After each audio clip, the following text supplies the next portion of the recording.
Hello. Hello, Brad. Yeah, is this Greg? This is Greg Kihn. How are you? All right, man. How are you doing? Very good. Very good. See, you're in Indy, right? Okay. Yeah. What's the weather like in Indy right now? Surprisingly, today feels pretty good. Temperatures dropped a little bit, humidity's down. It was like the last 2, 3 weeks, we've been hitting 90s and high humidity, Oh yeah, rain about every other same out day. here. It's been brutally, brutally hot. Yeah, so it's finally starting to feel good. Yeah, I like that. Those are the good days of summer. Yeah. So, all right. Well, to start off with, I kind of have to ask, what's been going on the last couple of decades? Hoo-wee! It's been a wild couple of decades. Well, first of all, I was doing the morning show on KFOX radio in San Francisco. Actually, when I joined up 18, 19, 20 years ago, it was a little mom and pop station in San Jose. But, Clear Channel bought it, and then Entercom bought it, and it kept getting bigger and bigger. And then it was in the penthouse suite of a high rise in San Francisco, right down in the financial district. So, it was a real big deal. And I've been doing that morning show just forever. I mean, it was 18 years by the clock, but it just seemed a lot longer because, I didn't have, when you're getting up at 4 a.m, you don't have any life, you don't have any time to do anything. And I was too pooped on the weekends, so I'd only play, a handful of gigs. Now, in the last couple of years, since I've been cut loose from the radio, now I've got all this time, man. It's fantastic. And we're traveling, we're playing, we're going to the studio. As a matter of fact, we're doing a big studio session tomorrow all day, coming up with some new songs for the next album. So, it's been a real good time lately. It's been very creative.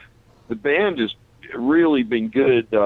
My son Rye is a lead guitar player now, and Rye was a former student from Joe Satriani when Joe was in my band.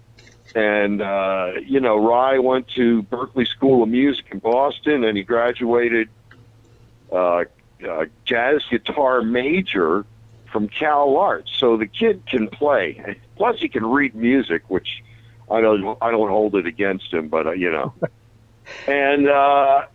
we got a new bass player, a guy by the name, because nobody can replace Steve Wright after decades and decades with the band. And, he was my brother. And finally, he gave up the ghost and died earlier this year. We got a guy by the name of Robert Barry. And he owns the studio, Soundtech Studios, where we've been recording and writing songs, and it's just been really a great time. And then we got a new drummer, a guy by the name of Dave Lauser, who comes to us from the Sammy Hagar band. And he's a wild man. The guy is like Keith Moon. So I got, a nice, new, fresh band, new material. I was really feeling my oats, and we came up with a bunch of stuff.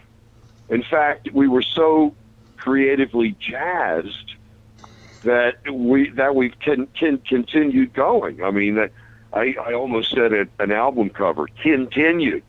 We continued going.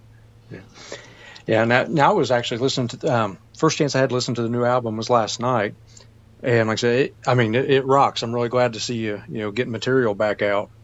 Oh, thank you. Because I didn't want it to sound like, a lot of these bands come back and do an album after a couple of years. It just sounds like they're just trying to be, popular. They just want to sound like, everything sounds like right now. And I wanted it to sound like a Greg Kihn album, but I wanted it to sound like Greg Kihn now, not, Greg Kihn 20 years ago. And, it was so much, it was so liberating to be in the studio. And like if I came up with an idea for a song, and this happened many times on the album, for instance, Big Pink Flamingos, we were sitting in the studio, literally, just farting around, and Rye starts playing the riff, which was going to become Big Pink Flamingos. And out of the clear blue sky started singing Big Pink Flamingos, and before you know it, 20, 30 minutes later, we had a song. And it's been like that for the whole album, so it's really been kind of nice. Yeah. Now, I know two of my favorites from it. I really like Brain Police. Just that kind of gritty, bluesy, almost kind of sleazy sound. That one just really stood out to me. And another one, Cassandra, and of course, everybody's a music critic. But when I listen to that, I'm hearing, and like I said, this is just my ears, I'm hearing a lot of like the old Pistols, God Save the Queen kind of sound coming from that. You hit that right on the head, man. That's exactly. And you know why that sounds like that? The studio is about an hour drive from my house. Uh-huh. So I drive down there. Usually I'm playing, rough mixes and stuff in the car. And I was just driving down the road, and the whole song came to me while I was driving. I had my little notebook next to me, and I'm frantically, trying to jot down lines as they come to me. And, when you write a song in your head, it's always really a basic kind of song. As soon as I got to the studio, I went running in there. I said, I just wrote a song in the car. I got to write it down right now or I'm going to forget it. So Robert fires up the computer. He says, well, just lay it down, man. Let's just lay it down. And we did it, and it was perfect. You mentioned Brain Police. My original drummer, Larry Lynch, played drums on that. And he's really, Larry's got like a magical touch. And we had him come in and play it on 3 or 4 of the songs of the new album. And he was perfect for the Brain Police. I mean, it was itchy. It was, it was raw. It was, I loved it. And that was Larry Lynch's drumming, man. Yeah. So like I said, listening to it, I've got no disappointments from that album at all. So, really looking forward to Well, thank you. Next. Yeah. When I was listening to, I loved all that stuff. We were in, the Greg Kihn band was in England all through the 70s and early 80s. So, we were over there probably more than we were here. I mean, if we were touring here, but we toured a lot, and it was right at the birth of, right in the late 70s, was right at the birth of the punk movement, which basically, it was just a return to the roots.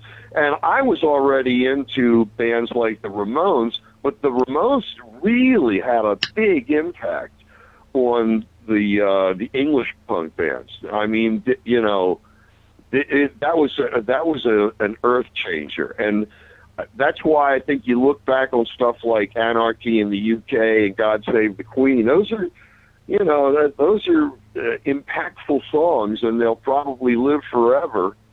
I remember, hey, listen, man, we used to play at Dingwalls, and we played with The Damned, and The Damned actually was the first band to actually have a hit record from the punk movement.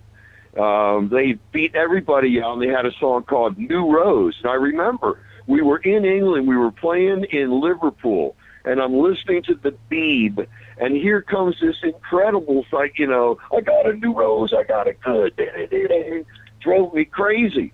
So the next day we drove down to London, and I went to HMR and bought a copy of that. But we found that, all those punk bands, they all came together.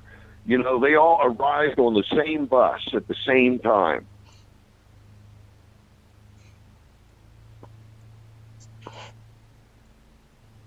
Are you there? Yeah, are you? Am I here? Well, it went real blank for a minute. Okay, lose it. Was I saying something? about everybody getting off the bus, but like I said, everything just went real quiet. So I yeah, you know, hope we didn't drop the call. You know, that was a great time in rock and roll because, you know, we were coming off of that whole, you know, Crosby, Stills and Nash thing, and, you know, it was a Joni Mitchell thing, and it was a much more of a, you know, kind of a hippie thing, and then the punks were completely rebelling against, you know, what the California lifestyle was, and a lot of the New York bands, like, you know, obviously the Ramones and there's some other ones like Television that I thought were great. But, you know, a lot of that stuff, you know, pops up later. Here it is all these years later. I have a song idea in the car, boom, and it harkens back to those guys and that era. But, yeah, you're right. So, you know, it's been, what, 20 years since your last studio album? It's been a long time. So, you know, what was the motivation to get back into the studio after all this time? Well, first off, I got cut from the radio gig. You know, this is funny. I was number one in the ratings. I was being inducted into the Bay Area Hall of Fame, the Radio Hall of Fame. In the same week, I got fired from the K-Fox job because I think my theory was I was making too much money, but, you know, who's keeping... I wasn't going to take less, let me put it that way. Yeah. So I just want to, you know, after the whole radio thing, it was so liberating to have all of this time. And, you know, I just had one creative thing after another. Like I started out, first thing I did was I wrote a novel. Actually, I wrote 2 novels in that 2-year period. And then I wrote all the stuff that was on, and recorded stuff that was on the ReKihndled album.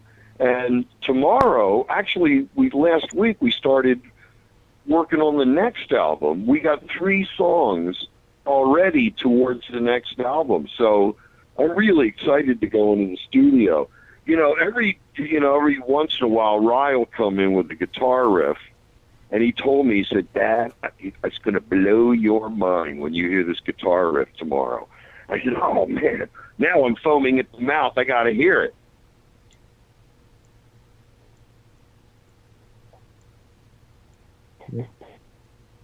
Yes. Yeah, I lost you again. Oh no! Oh my! So, yeah. Now, you know, I've heard you say in the past that you're the world's worst guitar player. So does it make you feel good to have your son in the band and him doing so? Are you kidding? Well, he's one of the best guitar players. I'm one of the worst. Now, all the guitar players here in the Bay Area, they all know that I suck. So they don't expect a lot from me. I'm a 3-chord man. You know, when I was 13 years old, I learned, you know, Tom Dooley and all these folk songs, Blowing in the Wind, right? Mm-hmm. And I just had a guitar and I knew 3 chords, and it's the same 3 chords I'm still playing. I'm still a 3-chord guy. And Rye kind of makes fun of Dad because, you know, Dad's a 3-chord guy, and, like, you know, it just seems so primitive. But then he can take a 3-chord song and plug a couple of guitar riffs into it, and it becomes a whole nother animal. But my original roots, when I was like 13 to 16, during that period, I was a folkie because Bob Dylan, it was right at the beginning of the Beatles and the Stones, and Bob Dylan was huge. And I remember thinking, hey, if this guy can write songs, I can write songs. So I started writing songs, and my mom and dad gave me a cheap little tape recorder for Christmas one year. It was a little red plastic tape recorder. I think it was a Magnavox. And it had these little 3-inch reel-to-reel tapes, mm-hmm. and I had a little tiny microphone. And I used to go into the bathroom, close the door because it was, you know, the acoustics were great in our bathroom. So I go in there because it sounded like an echo chamber. And I go in there and I cut these demos of these, you know, songs I was writing. And when I was about 14, my mom, unbeknownst to me, sent one of those songs into the radio station in the town where we were growing up, Baltimore. It was WCAO, the top 40 station, and I won. I won the talent contest. I don't know, it must have been a real bad year for talent. That's all I can say. But somehow, and I was like I couldn't tie my shoelaces. I was completely, repressed. But somehow I won this goofy talent, and I won 3 things that would affect my life forever. One of them was a stack of records, which is emblematic of being, a DJ. One of them was an electric typewriter. I don't know if this is before the Apple Classics. I mean, these going back before computers, there were electric typewriters. And I got one, and I just started banging out stories to beat the band, man. It was a lot of fun. And the third thing was an electric guitar. It was a Vox Phantom guitar, teardrop. And to this day, all 3 of those things continue to, my livelihood is wrapped up with being either a DJ, a musician, or a novelist. So it's crazy, isn't it? Yeah. It's funny you talk about the teardrop, because you don't see those guitars very often anymore. Well, that was the Phantom series, and Brian Jones had one. And they made a cheap version of the Brian Jones one. I guess this was for guys that won contests and stuff. But they made a teardrop. It was the same exact guitar, but it was cheaper. It was like $200 or $300 cheaper. And I remember because it was a cool looking guitar. Lately, now I don't know. I used to have that. I kept it for years, but I don't think I have it anymore. But I bought back in the mid 70s. I got a Vox Phantom 12 string, which I still have, and I play it all the time. In fact, it's all over the new album.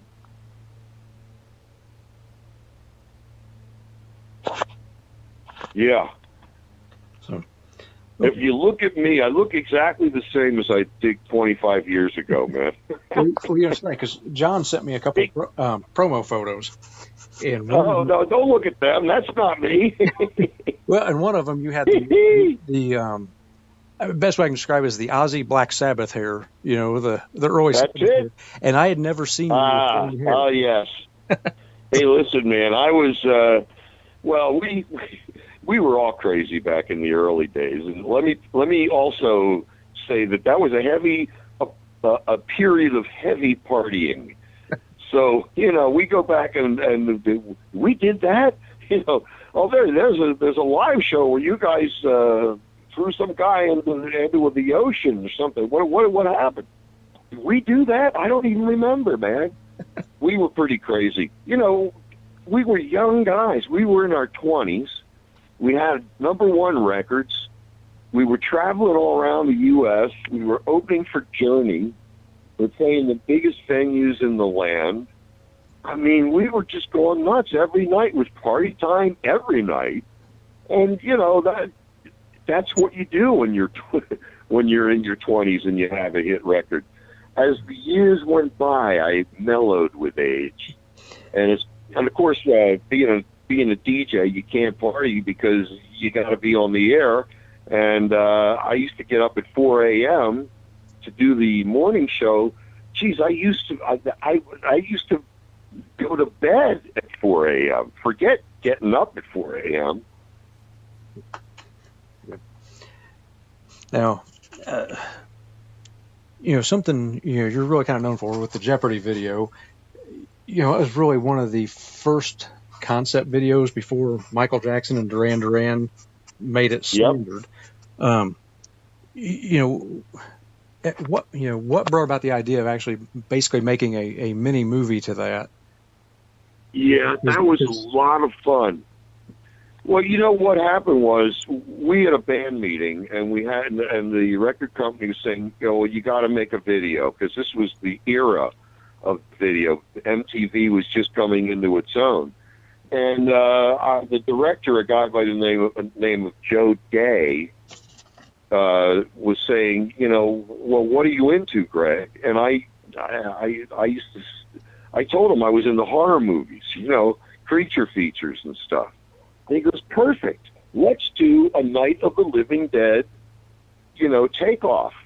And it'll be like a little mini horror movie. So we did it. It was a lot of fun, man. We did a lot of crazy stuff, and I remember because it was just like making a low budget movie. Like there's a scene where this giant snake comes out of the ground and wraps around me. Mm-hmm. Well, we had this big latex snake. It was rubbery. And I wrapped it around myself and my torso, and then I let it go. And they filmed it in reverse. So when you ran it in reverse, it looked like the thing, like it opened up the wall and came and just grabbed me. It looked great. And then there was I was stabbing the snake with a knife, and the snake's blood was supposed to be this green fluid, but in reality it was Campbell's split pea soup, and they loaded it into some squirt guns and they squirted it in my face, like the spurting blood of the serpent, right? Yeah. And I've got to tell you, I don't think I've ever had split pea soup again since that day. It was, I could still taste it. Oh, it was horrible. But, we had a lot of fun making that video, and it was extremely popular on MTV because it was one of the first concept videos, and that was in an era where they only had one or two of them, and they just jumped on it. They played that thing like every hour. And the cool part was I came home after touring all year. I get home at like Christmas time, and we get home from Europe, and Weird Al gets a hit with it. And he called me up one day. He said, come on down and be in the video. And, they got to ask you for permission if they do a parody of your song. So lo and behold, he came up with this brilliant idea of I lost on Jeopardy. So, and I got to be in the video and everything. It was really cool. And I still get, to this day, mailbox money from Weird Al, man. Do you believe that? He put that song on a double platinum album, Weird Al's Greatest Hits, and it's still selling, and kids love it. Yeah. Well, I always remember we always used to hear that if Weird Al came after you, you'd actually made it. That's right, and everybody was patting me on the back, going, "Well, you've made it, Greg. What's next?" That was funny because I did feel like we did turn a corner, and having Weird Al do a parody of you was very flattering. I told him, I thanked him profusely because it's just a wonderful thing to happen to you, and your song becomes even more immortal. You know what I mean? Now I run into, I'll be at a club somewhere and I'll hear the Weird Al version, so it's always cool. Yeah. Okay. Now, something I know you've probably been asked millions of times, about your album titles, or always having Kihn in them. So, what got that started, and also what has been the worst suggestion for an album title with your name? Well, there have been some pretty horrible ones, but we did the first album. I think it was 1975. And it was just called Greg Kihn. And, it was good. It came out, sold a couple copies, and then we made another album. And everybody said, well, what do you want to call it? And I thought, why won't just call it Greg Kihn again? Okay, well, that rhymes. That's good. And then we did a third album. And it was like, well, what do you want to call this one? And I thought, let's call it Next of Kin. But I didn't realize that at that exact moment I had created a monster, and that those album titles would follow me through my entire career. And it's not like there's like 4 or 5 of them. There's like 18 or 20 of them. And my mother, when she was still alive, used to, she told me, she said, Gregory, it was an early form of branding. And you were really branding our family name. And she said, I would know when you'd have a new album out, because I'd be in the supermarket and people would come and they go, Mrs. Kihn, we saw here's your son's new album. And it would always be Contagious, Consolidation, Conspiracy. I mean, there were a million of them. Citizen Kihn, and they're still going on. And the new one's called ReKihndled. As in, I hope it rekindles my career. Yeah, you shouldn't have much trouble with that. Well, so far so good. I really, I love the fact that, here we are in this day and age. Formats have changed. I mean, my first album was available on 8-track, okay? I mean, that was a long time ago. And, of course, we made millions of vinyl albums over the years. And it was, it was like, you felt like you had a heritage. And the songs that I came up with, 20, 30 years ago, we still do them occasionally. Stuff like For You and Madison Avenue and some of the early tunes. It's still people dig them and they want to hear them. So when we play live now, because I've got my son in the band and I got some really great musicians, it's kind of a combination. We do a fair share of like the hits. You got to do the hits, obviously, Breakup Song and Jeopardy and all that stuff. And then we do a fair share of some of the old songs that people request, Springsteen and so forth. And then we also do a nice chunk of the new songs, which are really fun to do.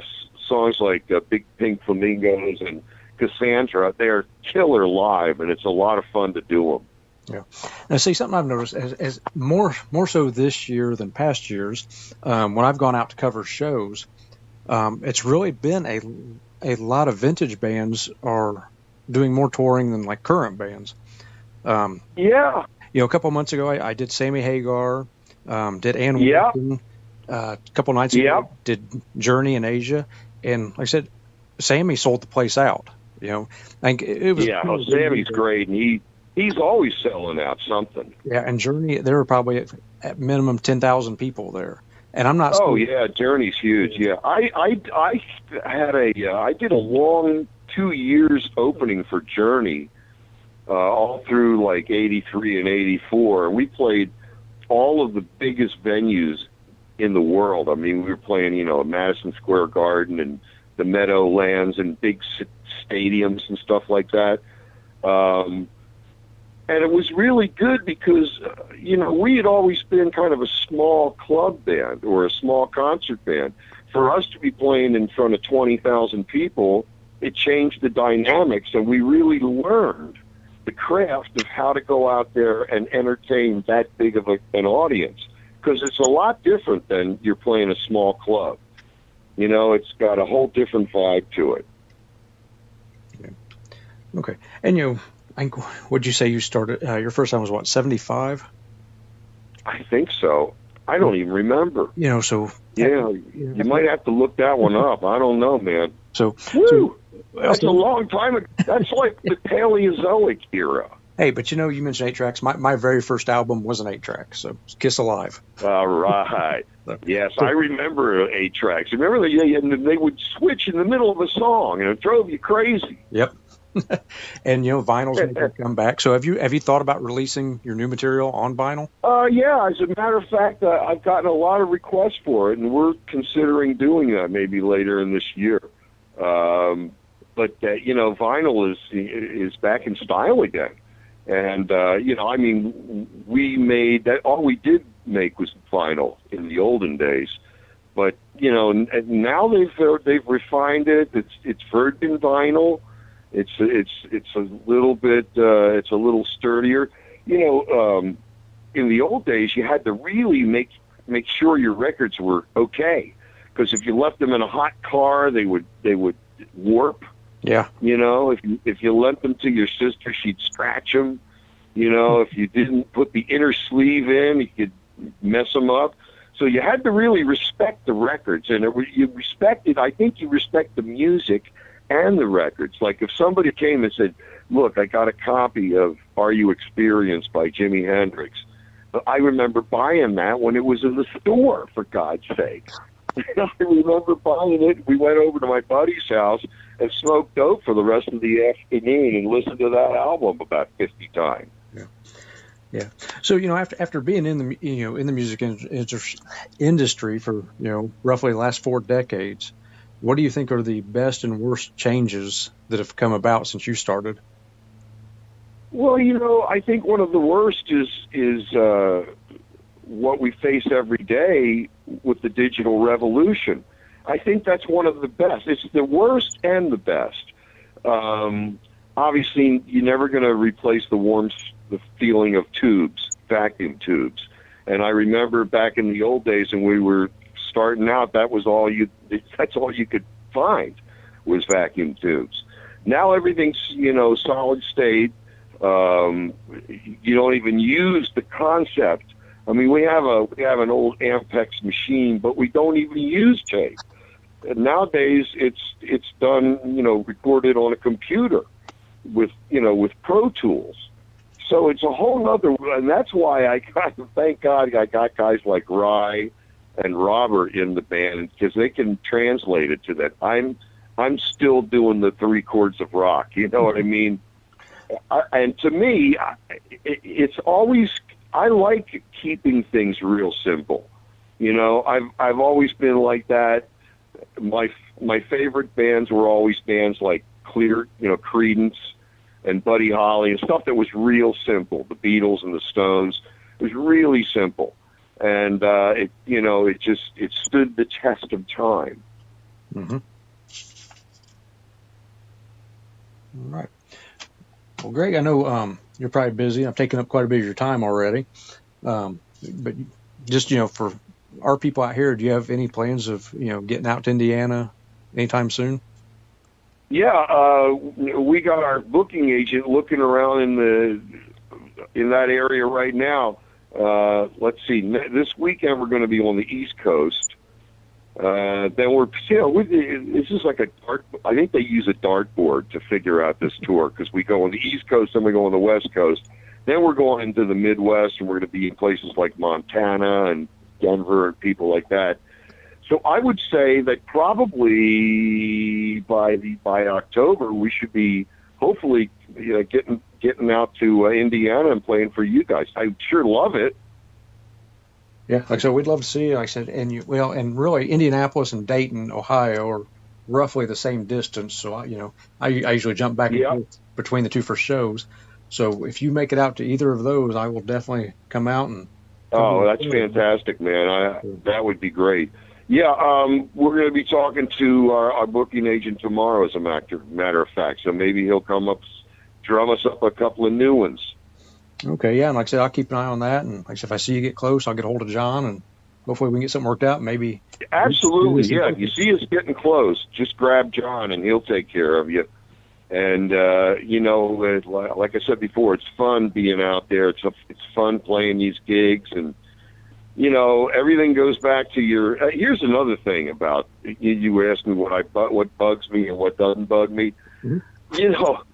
We've got so much internet presence. The GregKihn.com website is chock full of stuff. You can buy the albums, and you can get my novels there. You can get T-shirts. You can get everything. And it's a lot of swag there. But, every time I see somebody doing an interview and they start riffing about their, it's the greatest website in the history of mankind. You got to go. You got to go. And I think, no. I just listen. I think it's a lot of fun. It can be fun. but you can be beating a dead horse. So go on over to GregKihn.com and see what you think. You can get all the old albums there. We've reissued all of them. I own the master tapes and everything, so with the original artwork, and you can get all of that stuff. Plus, we got the Best of Berserkly compilation, and of course the new album ReKihndled. So go and spend your money. All right, well, Greg, really appreciate the time, and like I said, we'll look forward to hearing what comes next after ReKihndled. Oh, that's going to be a lot of fun, man, and I hope that we get to see each other here in the next couple of months. I'm with you on that. So. All right, my man. You take it easy, all right? All right, thank you. All right, bye-bye.